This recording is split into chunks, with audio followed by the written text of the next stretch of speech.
कि ऐसे क्वेश्चन जो होते हैं थोड़ा सा देखने से लगता है, लेकिन अगर आप बनाओगे तो आपसे क्वेश्चन बनेगा।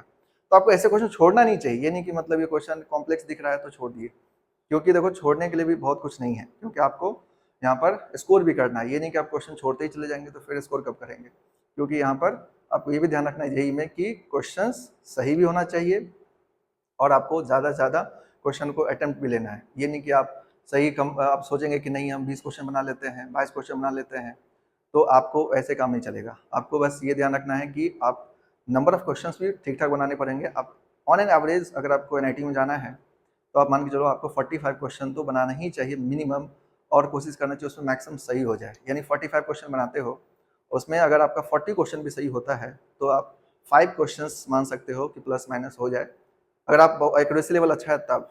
लेकिन कई बार क्या होता है बच्चे लोग, आप लोग क्या करते हैं कि उसमें केमिस्ट्री में अपना आपको लगता है कि मतलब सब टिक कर देंगे तो मतलब कुछ ना कुछ सही हो जाएगा, आप उसमें गलती करते हो, निगेटिव खूब भर के आते हो।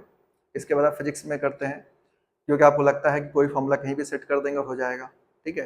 मैथ्स में तो क्वेश्चंस आप अगर प्रॉपर बनाते हो तो बन जाता है, और कई बार क्या होता है कि आप कुछ क्वेश्चन उलझ जाते हो, देन आपको वहाँ पर भी टाइम वेस्ट होता है।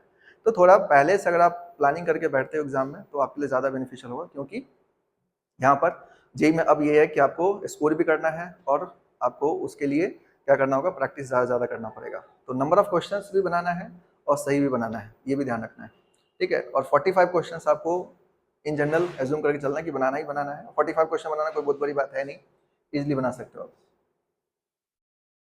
ठीक है। तो अब इसमें जैसे कुछ क्वेश्चन ऐसे होते हैं, जैसे 45 क्वेश्चन आपको बनाने के लिए बोल रहे हैं, तो देखिए 45 क्वेश्चन में ऐसा होगा कि आपको कुछ क्वेश्चन तो अच्छे लेवल के बनाने ही पड़ेंगे। जैसे एग्जाम के अंदर इजी क्वेश्चन होता है, मीडियम लेवल क्वेश्चन होता है, हार्ड लेवल क्वेश्चन होता है। तो आपको इजी और मीडियम वाले सारे क्वेश्चन बनाने हैं, ये बात आप दिमाग में फिट करके चलो। हार्ड वाले क्वेश्चन को आप छोड़ सकते हो, क्योंकि अगर मान लो 75 क्वेश्चन है और 45 भी बनाते हो तो भी आपके पास 30 क्वेश्चन है छोड़ने के लिए। 30 क्वेश्चन बहुत होता है छोड़ने के लिए। इसका मतलब अगर इजी टू मीडियम बनाते हो तो भी आपका एनआईटी में सिलेक्शन श्योर है। इवन एनआईटी में सिलेक्शन ही नहीं, बहुत अच्छा आपका रैंक आएगा और ज़्यादा से ज़्यादा अच्छा एनआईटी मिल जाएगा आपको। तो 45 क्वेश्चन भी सही होता है तो आपको 180 मार्क्स मिलेगा, एंड 180 मार्क्स जो है बहुत ज़्यादा अच्छा मार्क्स होगा। लेकिन कैसा एक्यूरेसी है ये सब आप पे डिपेंड करता है। तो आपको मिनिमम 3 टाइम्स आपको पीवाईक्यू बनाना चाहिए, तो 5 ईयर का, लास्ट 5 ईयर। और उसके अलावा आपको कोई जो आप बुक फॉलो किए होगे, चाहे कोई बुक फॉलो किए होगे, अगर स्टैंडर्ड कोई बुक फॉलो किए होगे तो उसको 2 से 3 बार रिवाइज करके जाना चाहिए, तो देन आपका स्कोर होना बड़ा आसान है।